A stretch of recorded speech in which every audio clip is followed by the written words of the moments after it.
The agenda of today's webinar is discussing about flow cytometry and what are different applications of flow cytometry in the field of cellular analysis or in the field of biological research. So it's a complex technique, but I have kept the things as simple as possible. I will try to explain the things in easy manner, as well as in between I will be giving you 2 to 3 advices which are my advices to the students of life sciences or students of biological sciences. So let's start with normal definitions and principles and all. What I personally believe, I'm doing flow cytometry, you can say, from last 11 years. I did flow cytometry during my masters, and then during my PhD, then during my internships, then during my postdoc. And I'm running my own lab in the field of stem cell biology and cancer research, where the major focus is flow cytometry based data analysis. Now, whenever people discuss about different kind of techniques, or whenever we are understanding the techniques or a particular technology, then generally we find that discussions are more focused on how the instrument work, the electronics of it, photomultipliers, detectors and all. But I am going to discuss flow cytometry from the point of view that after the lecture people get more interest in doing flow cytometry. They get to learn what kind of experimentations we can do. They get to learn what kind of applications we can do if we are working in the field of cell biology, cancer biology, stem cell biology, immunology and all. And how the instrument is having which kind of basic principle the instrument is working on, and how quickly we can learn this kind of technology. So if somebody asks me, what do you mean by cytometry? Then I say cytometry is nothing but measuring the physical and chemical properties of single cell. So you are taking single cells, you are analyzing the cells at single cell level. You are measuring their physical properties, you are measuring their chemical properties. And if you are doing the cytometry or you are doing the same kind of analysis in a fluid stream, in an instrument which is called as flow cytometer, we call the system as what? Flow cytometry. So a flow cytometer is doing what? It is measuring physical and chemical properties of one cell at a time or a single cell, and it is giving us different kind of informations about different parameters of a particular cell, and it is telling us about the activation, deactivation, protein expression and other parameters of a particular cell. So first of all, we see that what a flow cytometer is actually doing to our cells. Then we can easily learn that what are the principles behind the flow cytometry and what are the applications. And for that, I'm going to do a virtual experiment here. What we can do, we can take a tissue and we can convert this tissue into a single cell suspension. How? Sometimes by mechanical disruption or sometimes by enzymatic treatment with collagenase, dispase, elastase and all.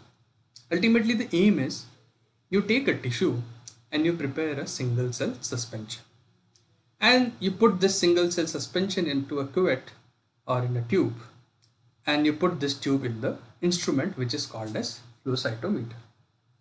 That is our work. Alternatively, you can take the cells from the sources like cultured cells or cell lines or bacterial cells or bacterial cultures, where cells are already present in form of a single cell format or single cell suspension. So I mean to say that the single cell suspension or the cell suspension can be prepared by digesting whole tissue, as well as the cells can be taken by the cultured cell lines or previously established cultures.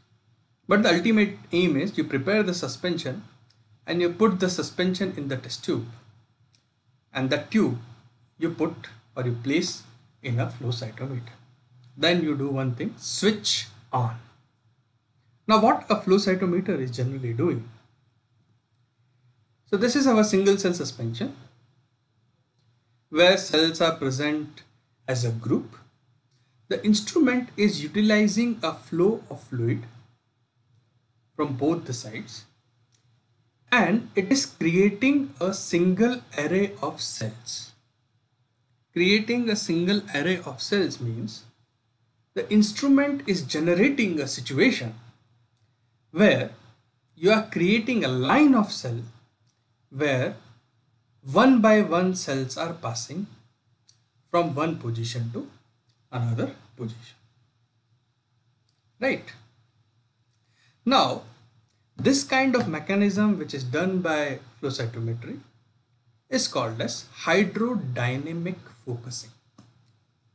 Word itself is suggesting the definition that we are utilizing hydro pressure or pressure by fluid or pressure by liquid to create a situation where a group of cell is converted into a single array of cell. First task is achieved. The second task is these cells one by one are coming on a platform where they are exposed to laser, or you can say they are exposed to wavelengths of light, and these cells are interacting with these wavelengths of light, and these interactions are measured by the detectors which are present in your flow cytometer. So flow cytometer is actually doing three things: arranging the cells by utilizing a hydrodynamic focusing into a single array of cells.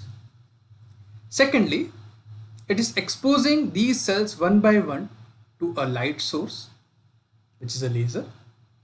And thirdly, it is detecting the interaction which are happening between these cells and the light.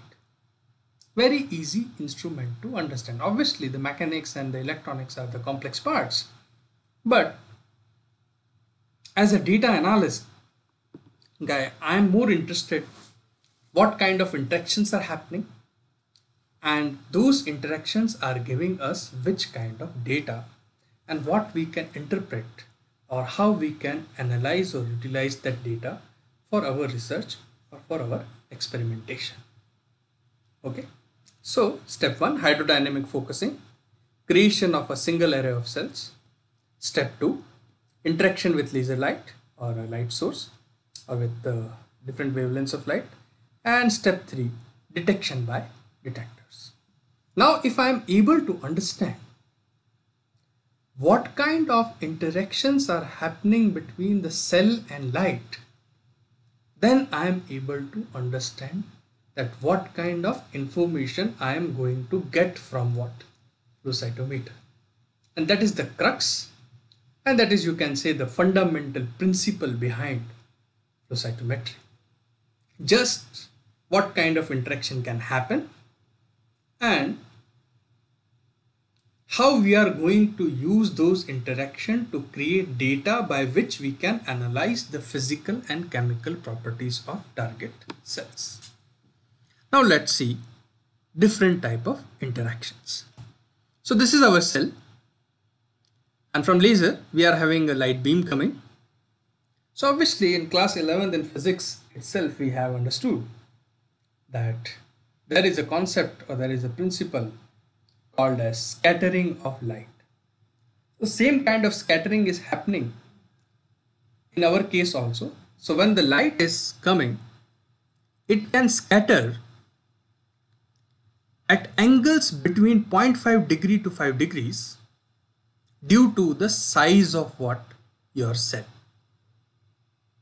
So if your cell is bigger, then scattering will be more. And if your cells are smaller, then your scattering will be what? Less. And this kind of scattering which is happening because of size of your cell is called as forward scatter, or in short form FSC. So the value of FSC gives us information about size of cell. So hydrodynamic focusing, interaction and detection. What your detectors are detecting, what kind of data you are getting. You are getting values of forward scatter, which are the indicators of size of cell. Now, some of the light will enter inside the cell, and after entering inside the cell, it will be scattered by whom? By the biomolecules, by the organelles, or in a broad term you can say by the granules of the cells. And this kind of scattering gives the angles between 15 degrees to 150 degrees, and we call this parameter as what? Side scatter, or SSC. Or actually the SSC is giving us information about internal granularity of cell. So one thing, the forward scatter coming because of size, giving us information about size of cell. And secondly, side scatter SSC coming because of biomolecules, because of granules, that is giving us information about internal granularity of cell.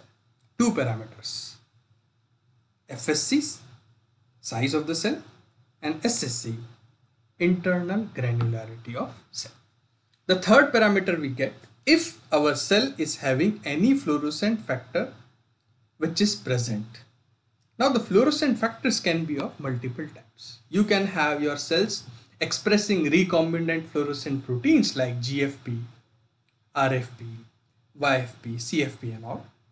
And secondly, the proteins of your cells are labeled with antibodies, are bound with the antibodies, and these antibodies are having fluorescent tags.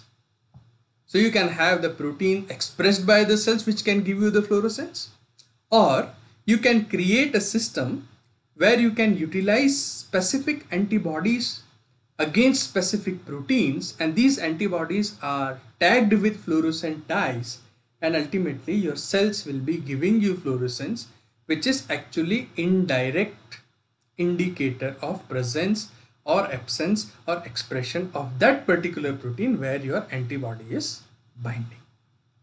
So they will absorb the light and they will emit the fluorescence, and they will be giving you third parameter. First parameter, forward scatter, giving us information about size of cell. Second parameter is side scatter, giving us information about internal granularity of cell. And third parameter is fluorescence emission, which is giving us information about inherently present fluorescent proteins or the presence of fluorescent dyes which are either binding to DNA or some other molecules or present on antibodies which are binding to your target proteins. So these are the things which are done by your flow cytometer. Focusing, creating a single array of cells, interacting or exposing the cell to different wavelengths of light, then measuring these interactions in three parameters: forward scatter size, side scatter granularity, and fluorescence emission as the third parameter. So I can summarize it: size of cell, FSC, internal granularity of cell, SSC, side scatter, fluorescent signal. They can have inherent fluorescent proteins, or you are expressing the fluorescent proteins with the help of genetic engineering, or you are having proteins bound with fluorescent labeled antibodies, and finally maybe you can use fluorescent dyes for the staining of different cell parts or the DNA or some other molecules. We will be seeing different examples. Right? So there are many dyes which are generally utilized as fluorescent tags on the antibodies or in other systems. So we are having list of dyes like FITC, PE-phycoerythrin, APC allophycocyanine, then other modification. And then you are having some fluorescent proteins like CFP, EGFP, YFP, RFP. So they are having some absorbance wavelengths as well as they are having some emission wavelengths. So we are going to measure size, granularity, and presence of fluorescence. Now, let's start an experiment. I always find that the best way to learn a technique is to do what? Experiment. So here we can perform a small experiment virtually. We can see the results and we can understand that what kind of information we are getting. But before going ahead, I am having a small advice for the students. Obviously, the advice is, you have seen that a biological technique is working on the principle of scattering. That's why I personally believe that biology, or there is no subject which is called as biology. We are having principles of physics, principles of chemistry, mathematical calculation.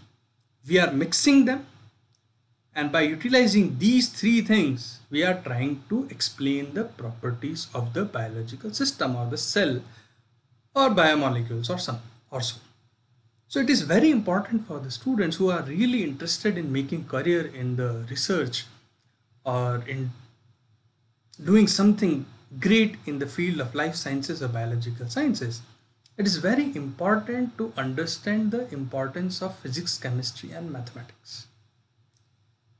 I always believe that a good biologist is actually a good learner of physics, chemistry, and mathematics.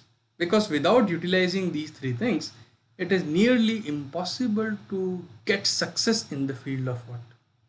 Biology.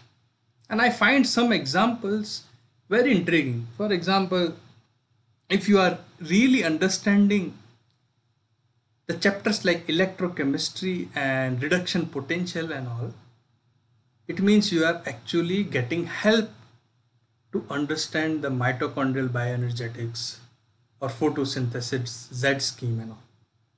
If you are really understanding the reaction mechanisms like nucleophilic substitution reactions, then actually you are understanding polymerization of nucleotides in DNA, nucleotides in RNA, amino acids in proteins, because by utilizing the knowledge of nucleophilic attack, leaving groups, you can actually understand different biological parameters and biological concepts. So it is very important to give the place to physics, chemistry, and mathematics in our daily routine where we are trying to understand biology. And you will find that it is easy to understand biology with these three guys. You have a different perspective. You actually have change of point of view, and you will be getting faster learning and better learning experience in the field of life sciences or biological research. Okay. Now we start our experiment and then we see what is happening. So we can take blood, and from blood I am isolating PBMCs, peripheral blood mononuclear cells, or you can say I am removing the RBCs by utilizing Ficol gradient or any other density centrifugation method. Now these PBMCs, I am adding fluorescently labeled antibodies against two proteins. One is CD3 and second is CD19. So what will happen? These antibodies will go inside your test tube and it is binding to those cells which are expressing CD3 and CD19 proteins. And after the incubation with antibodies, you take the tube and you put the tube into what? Flow cytometer. Now, we just get a little bit information about CD molecules. So CD molecules are cluster of differentiation proteins, or you can say these are the surface proteins which are there for identification of specific cell type. So here I am using CD3, antibody against CD3. And CD3 is a surface marker of T lymphocytes. All the T cells are expressing which protein on their surface? CD3. All the B cells are expressing which protein on their surface? CD19. Right? So CD3 I am utilizing to recognize the T cells in my single cell suspension or in PBMCs, and CD19 I am recognizing or I am utilizing to recognize B cells in the PBMCs or B cells in my single cell suspension. I utilize the interesting word which is called as cellular phenotyping.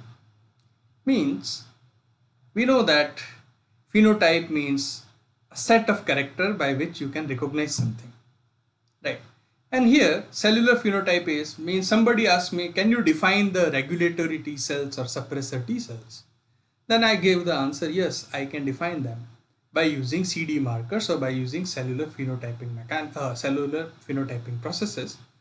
And the definition is a Treg or a suppressor T cell is CD4 positive, CD25 high, CD152 positive, CD127 low or negative, and FOXP3 positive. Means these proteins are either present or absent, and they are present or absent in a specific combination on what? Suppressor T cells or regulatory T cells. So when we do the experimentation by utilizing flow cytometry, there is good importance of understanding the CD molecules and cluster differentiation, and there are multiple CD molecules. I think nowadays it is CD1 to CD350 or something, but we utilize them and we understand the properties of cells, both physical and chemical. Now here I am using the fluorescently labeled antibodies against CD3 and CD19.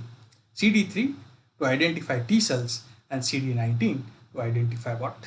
B cells. We put the tube and the flow cytometer gives us this kind of result. So here 1 dot is equal to 1 cell.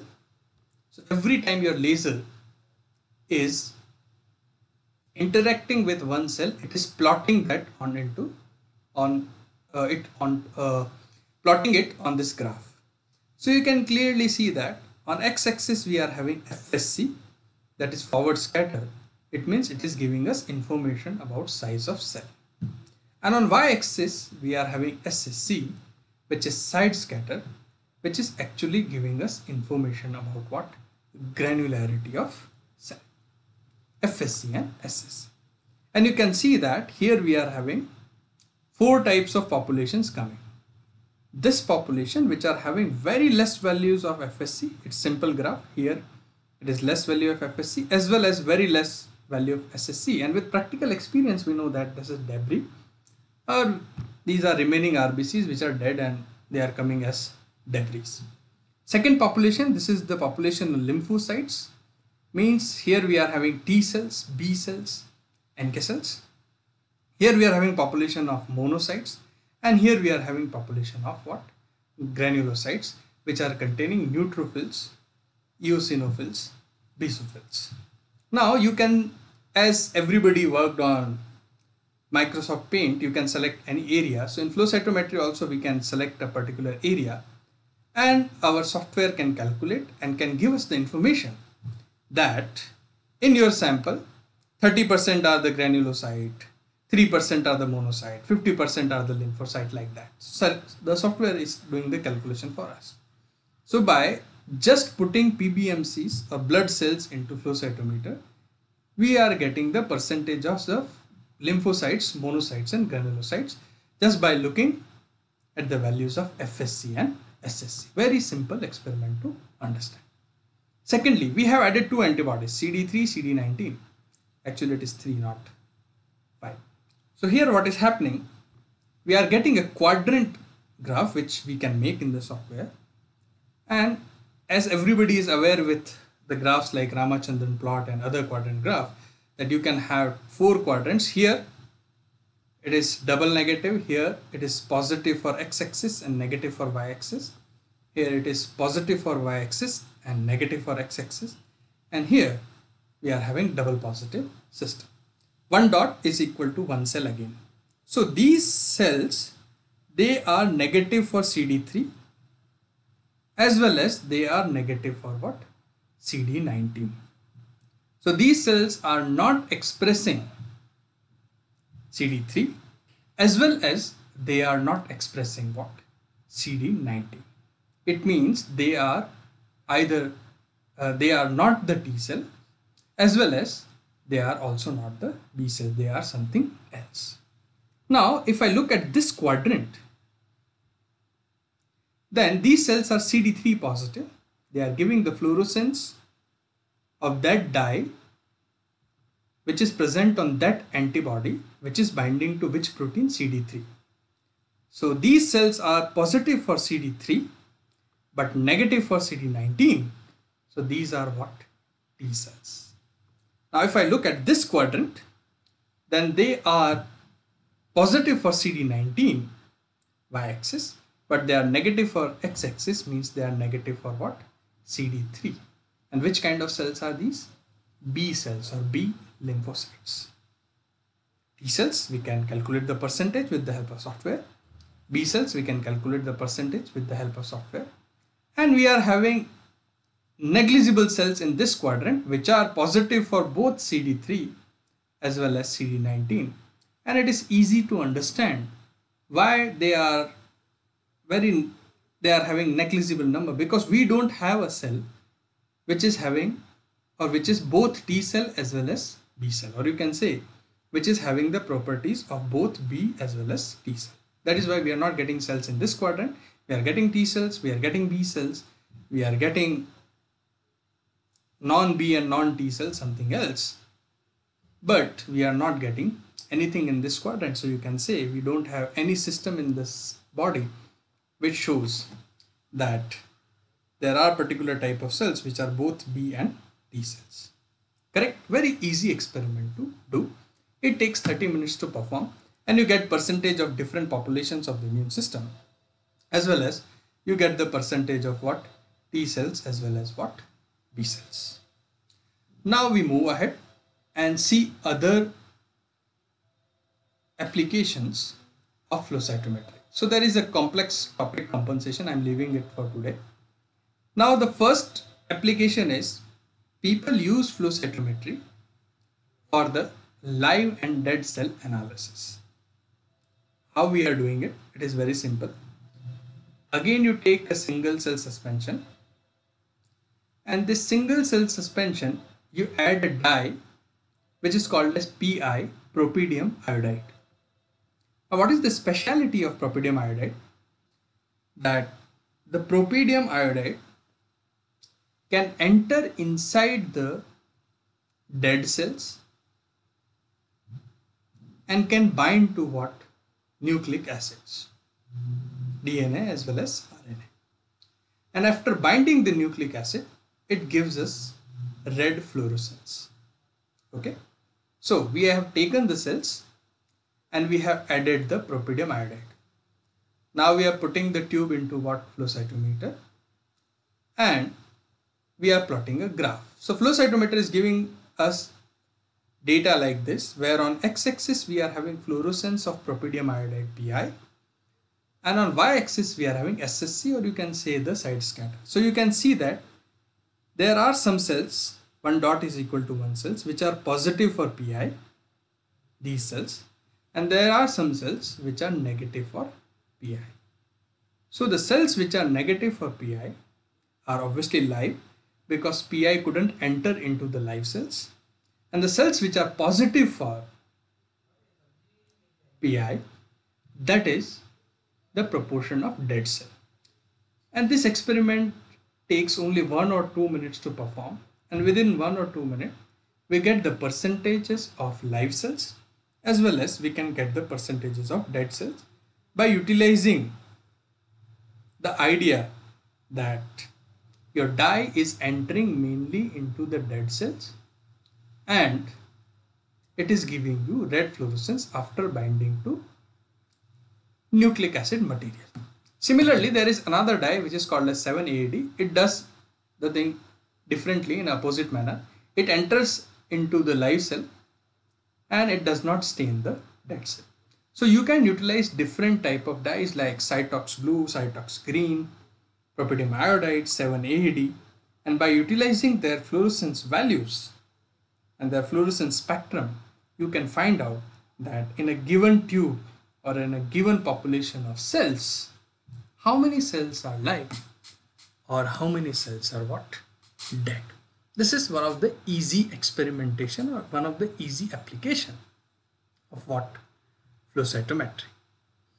Now we move to another experimentation, that is we can analyze the apoptosis by utilizing what? Flow cytometry. Now many people are working on anti-cancer drugs. They incubate the cancer cell lines or cancer cells with some target molecules, and they try to find out whether these target molecules are inducing the cell death in the cancer cells by inducing the apoptosis or not. And that thing, the results can be analyzed by the experiments, can be analyzed by utilizing what? Flow cytometry. One of the major important application of flow cytometry. Now, what happens if we are having a live cell? Then the PI cannot enter inside the cell, which we have already learned. So I can easily say a live cell will be PI negative or propydium iodide negative. Secondly, in the plasma membrane, we are having a phospholipid which is called as phosphatidylserine, is generally present in the inner leaflet of the plasma membrane. And if a cell is entering into the apoptosis or dying because of apoptosis, then this phosphatidylserine starts flipping outside the plasma membrane. It starts coming outside the plasma membrane, where we can utilize this situation in a way where we can use a molecule which is called as annexine, and this annexine can bind to what? Phosphatidylserine. And this annexine is labeled generally with a green fluorescent thing, FITC. So I can say a live cell will be negative for PI, but also negative for what? Annexine. Why? Because the phosphatidylserine is present in the inner leaflet of the plasma membrane.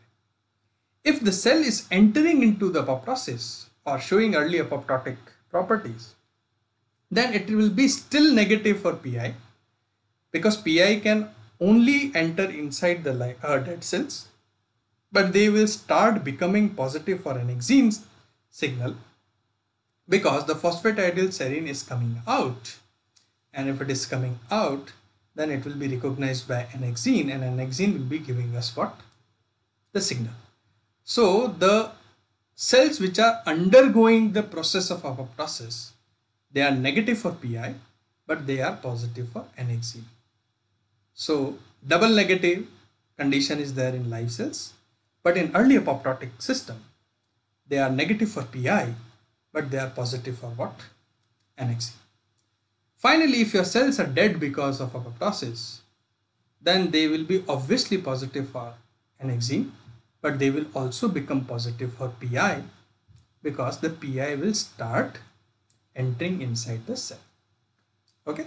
So we again do one experiment. We are taking some cells and we are staining with annexine 5, which is labeled with FITC and with PI.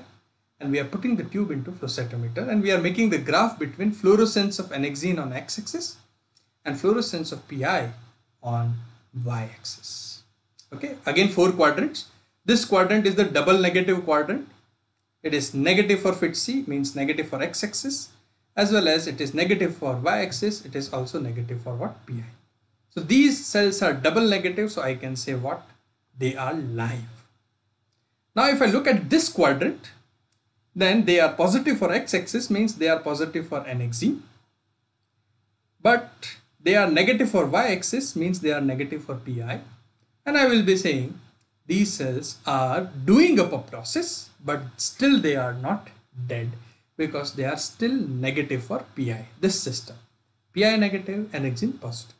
If I look at this quadrant, then you can see that these are the cells which are positive for y-axis, means positive for PI, and negative for x-axis, means they are negative for FITC or annexine. So you can say these cells are dead because they are positive for PI, but the reason of death is not apoptosis. Because if somebody is dying because of apoptosis, then they should be positive for both annexine as well as PI. And if I now look at this compartment or this quadrant, then I will be finding these are the cells which are positive for annexine FITC, as well as they are positive for what? PI. So I can say these cells are double positive, they are dead, and the reason of death is what? Apoptosis. Live cells, cells undergoing apoptosis, dead cells because of apoptosis, dead cells but not because of apoptosis. And what the software can do? It can analyze the percentage. It can calculate the percentage. But doing all these technologies, you should be having the knowledge of biology behind it.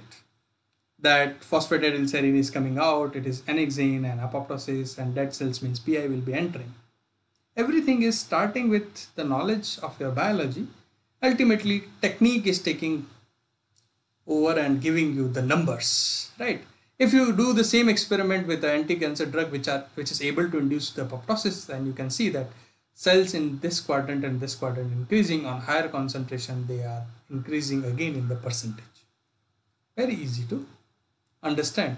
Whether your drug or whether your herbal extract or whether your target molecule is inducing the death in the target cancer cells or not. And if yes, then what is the mode of cell death? Whether it is by apoptosis or whether it is by another mechanism. So we can find out different type of percentages of immune cell populations. We can find out the percentages of live and dead cells. We can find out whether apoptosis is happening or not, and what is the extent of apoptosis, cell death is happening or not. Then we can also analyze what? Cell cycle by utilizing flow cytometry again. Right. So I'm taking a 1 minute break here, and if you are having any question related to the concept till now, then I can give the answers and then we can move ahead with other applications.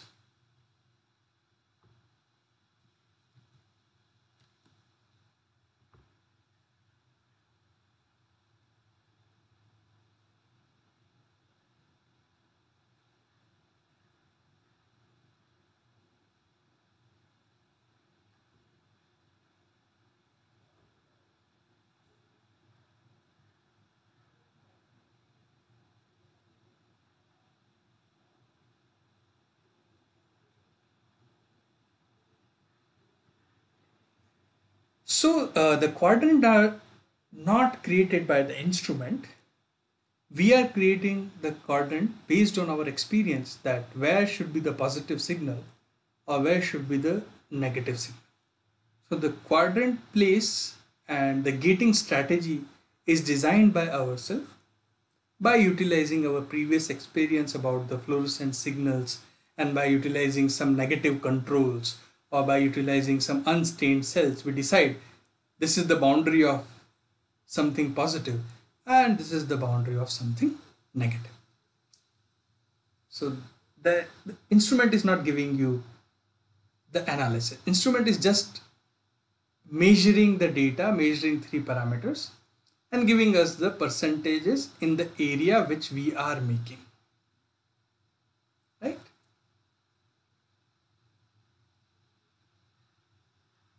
So now we move ahead. I will be taking more questions. So again, I am sharing my PowerPoint presentation.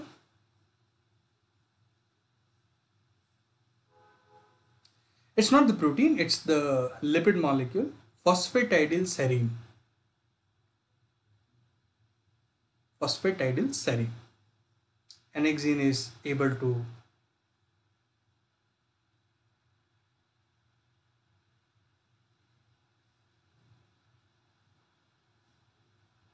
I will be discussing about the interactions of PI with DNA in the coming slide.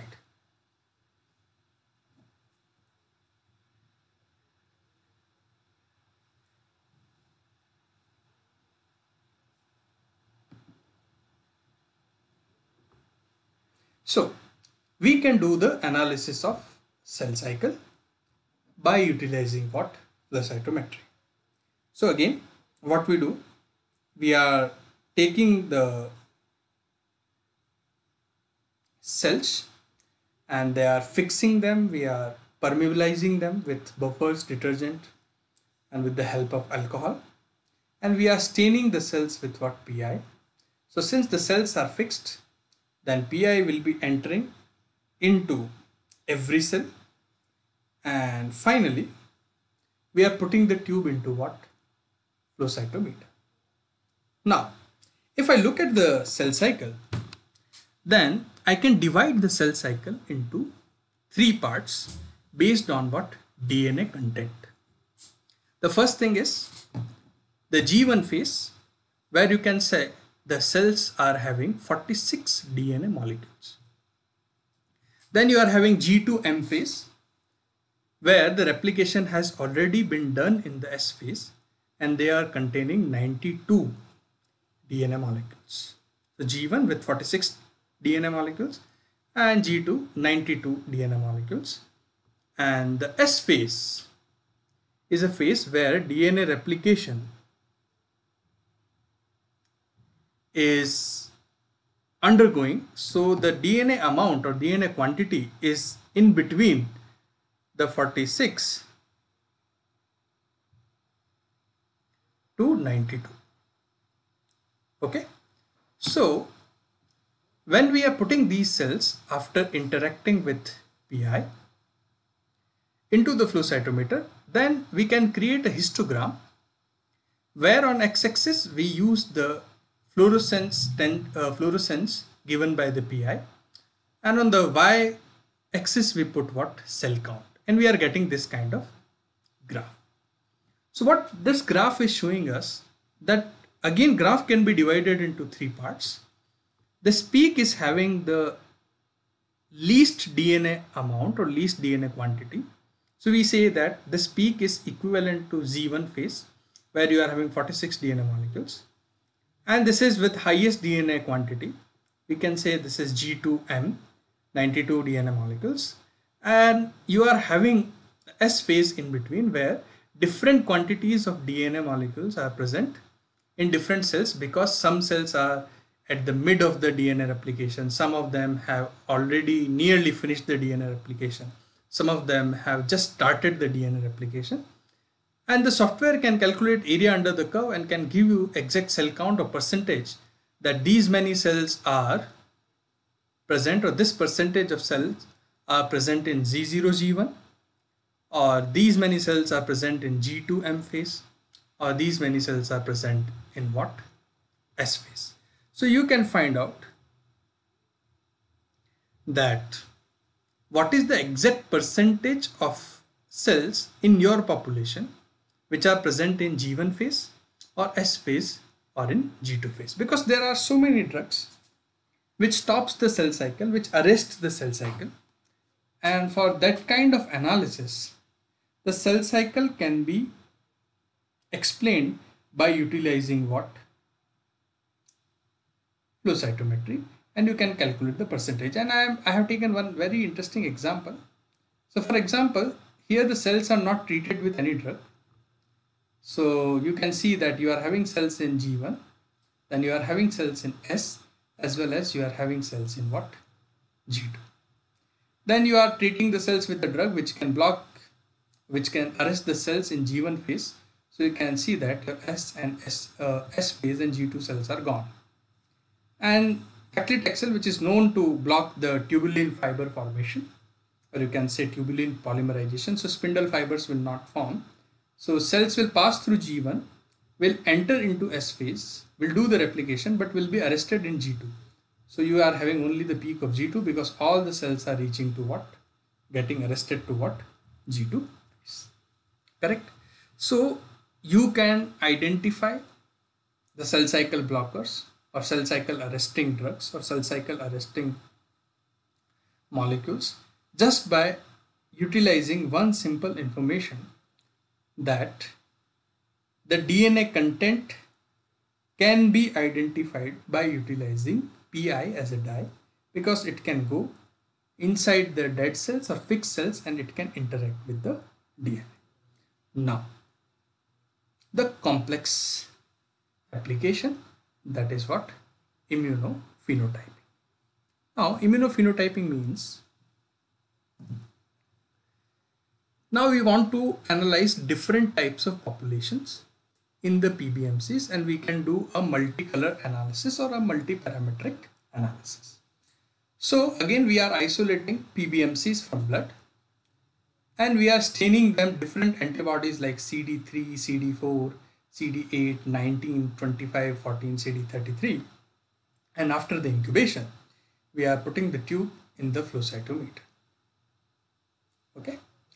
So the CD3 is present or expressed by T lymphocytes, CD4 again T lymphocytes, CD8 T lymphocytes, CD19 B lymphocytes, CD25 is having higher expression of suppressor T cells or regulatory T cells, CD14 present on monocytes, CD33 present on what? Monocyte. Now how we design the analysis flow, it is very interesting to learn.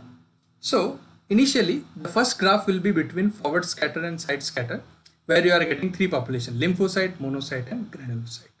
Now you select the lymphocyte and you tell the software, give me a new graph between CD3 and CD19 and you show me the cells which are present in this area. Means you just show me the lymphocyte. So instrument will do that. So these are the CD3 positive cells, T cells. These are CD19 positive cells, B cells. These are double positive cells which are actually negligible, and these are double negative cells which are no T cells as well as no B cells. Now within CD3 T cell population, we are having two subpopulations: helper CD4 cells and cytotoxic CD8 cells. So we select this area and tell the instrument, again make a graph, but this time between CD4 fluorescence and CD8 fluorescence. So you again get, out of all the T cells, you are having some cells which are CD4 positive, some cells which are having which are CD8 positive, some cells which are double negative, and some cells which are what? Double positive. Then within the CD4 T cells, we want to find out how many are suppressor T cells or how many regulatory T cells are there. So we tell the software, okay, you select this area and now make the graph between CD4 and CD25, and we will be finding that, or within the T cells, from the T cells we will be finding that these are the cells which are positive for CD4 as well as which are also highly positive for what? CD25. So CD4 positive, CD25 positive are our what? Regulatory cells. Now from another compartment, monocytes, we tell the software, just show us the expression of CD33 and CD14 markers, which are the markers of monocytes.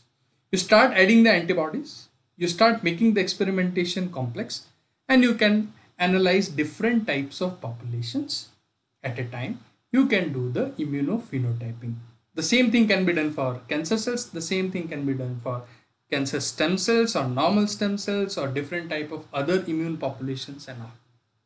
This is one of the major and one of the most important applications of flow cytometry, where we are utilizing antibodies which are recognizing specific proteins and are giving us information about different type of cellular populations present in your sample. Right? Complex but interesting to do, because simultaneously you can get information about different molecules. Correct. Now, another important application is, can we detect the proteins of specific cells if they are present inside the cell? So till now, when we have discussed about the immunophenotyping, we have utilized the proteins which are present on the surface. Now can we send the antibody inside the cells? The answer is yes. Again, you can take the cells and you can fix them and permeabilize them for the antibodies, and then you add the antibodies. The antibodies can go inside the cell and can bind with the target proteins. Again, the antibodies are fluorescently labeled. So when you analyze them by flow cytometer, you will start getting the signal. So here are these two graphs where we are showing that CD4 cells, that is a surface marker, a surface protein. Then we are showing the cells which are making interferon gamma, which is actually present inside the cells or present as a secretory molecule. But we can capture the interferon gamma inside the cells, we can send the antibody inside the cell, and we can find out how many T cells are actually able to produce interferon gamma. Or within regulatory T cells, we can find out how many cells are actually producing the transcription factor or expressing the transcription factor which is specific to regulatory T cells, that is FOXP3. Similarly, if you want to test the Th1 cells, helper cells 1, they are having a specific transcription factor called as Tbat. If you are analyzing Th2 cells, they are having the transcription factor GATA3. If you are analyzing the regulatory T cells, they are having the transcription factor FOXP3. If you are having the analysis of Th17 cells, then you are having the transcription factor ROR gamma T. So different type of cells can have different set of transcription factors, and the question is, can we analyze them by flow cytometry? The answer is yes. You fix the cells, you permeabilize the cells, then you send your antibodies inside, incubate with the antibodies, and then you can utilize what? Flow cytometer. Even do what? Intracellular staining. Now, nowadays people are using flow cytometry in abundant experiments to analyze what? Cancer stem cells. So it is a well-known fact that a tumor mass is actually heterogeneous. Heterogeneous means all the tumor cells are not identical. A tumor can have multiple type of cells, and one of the population in a tumor mass is actually a small population of cancer stem cells. Okay. Now the cancer stem cells are having the properties by which they can start a new tumor. They are resistant to chemotherapy and radiotherapy. They are the major players of metastasis. They are responsible for tumor relapse and all. So once people were doing the conventional cancer therapy, there was a huge rate of tumor relapse because that cancer stem cells can be resistant towards the conventional therapy. So people started looking and phenotyping and identifying and characterizing the cancer stem cells, so people can design the cancer stem cell specific therapies. And you can do the tumor regression, you can do the anti-cancer analysis. Now these cancer stem cells are also expressing specific cell surface markers. For example, it is well identified that breast cancer stem cells are CD24 low, means having low expression of CD24 and having higher expression of CD44. Until now you have already understood that you can take the tissue, you can prepare the single cell suspension, the breast cancer tissue, you can stain the cells with antibodies specific to CD24 and CD44, and you can put the tube in the flow cytometer and you can get this kind of quadrant where on x-axis we are having CD24 and on y-axis we are having what? CD44. So these cells are double negative, these are only positive for CD24, these are double positive, these are only positive for CD44. Since it is well characterized fact that cancer stem cells from the breast cancer origin are low for CD24 but high for CD44. So this is the area where we are looking for the cancer stem cells which are present in a breast cancer tissue. Then nowadays people are using aldehyde dehydrogenase again as a marker for cancer stem cells, and people have compared different cell lines of breast cancers like MCF7 and SKBR3, and they found that they are having differential expression of LDH. So they said that there are some of the cell lines of the same cancer which don't contain the cancer stem cells, and there are the cell lines which are having good percentage of cancer stem cells. And if you are designing the cancer research projects with respect to cancer stem cells, then it is very important to select the right type of cell line which can give you a good number of stem cells. interesting application and easy to perform with the help of what? Flow cytometry. Now, in plants, can we utilize the flow cytometry? Same, again, you can utilize the application of propydium iodide. We know that plants are having different levels of ploidy. We are having tetraploid plants, we are having diploid, triploid, and pentaploid plants. So what you can do, you can take the leaf tissue, you treat them with lysis buffer and you isolate the nucleus. Again, you send the PI. And if they are having different contents of DNA, then you get different levels of what? Propydium iodide fluorescence. Right? Then one or two applications which are close to my heart. One of the application is cytokine bead array. So if I say that I want to analyze that a particular cell is secreting how much amount of interferon gamma, then generally people go for what we say ELISA.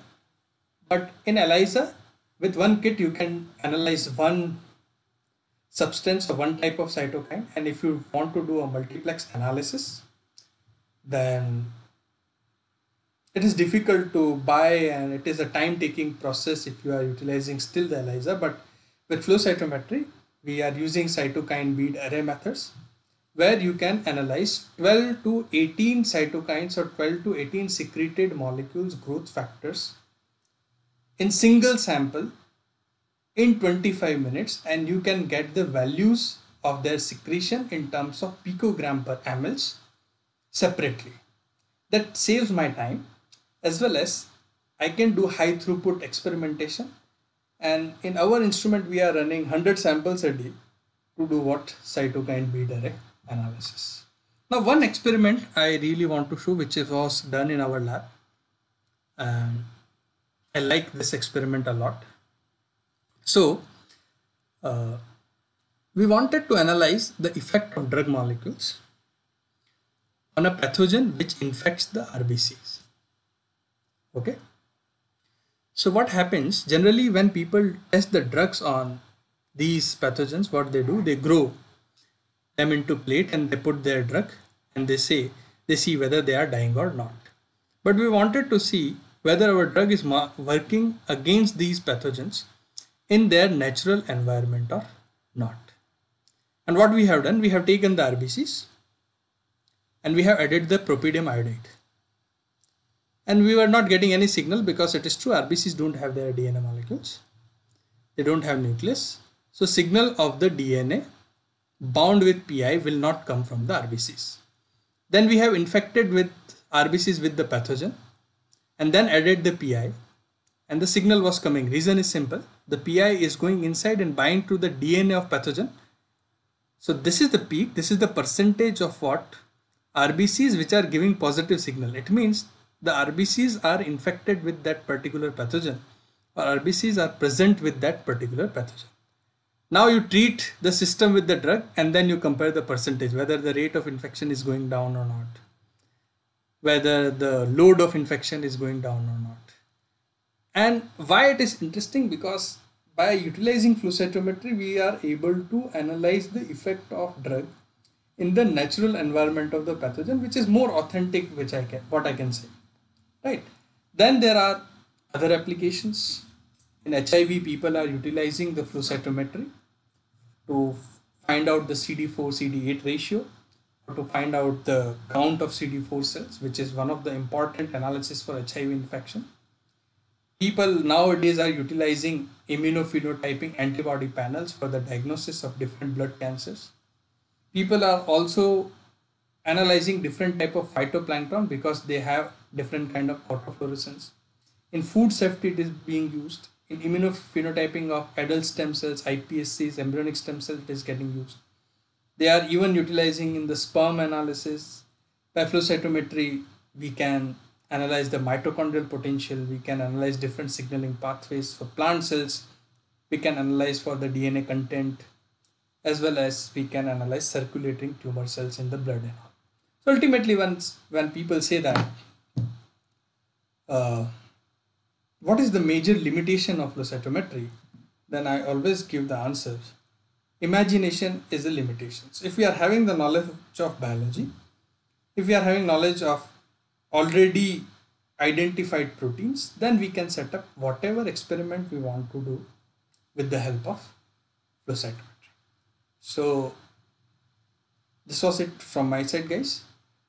Thank you very much for your patience. I hope you liked the discussion.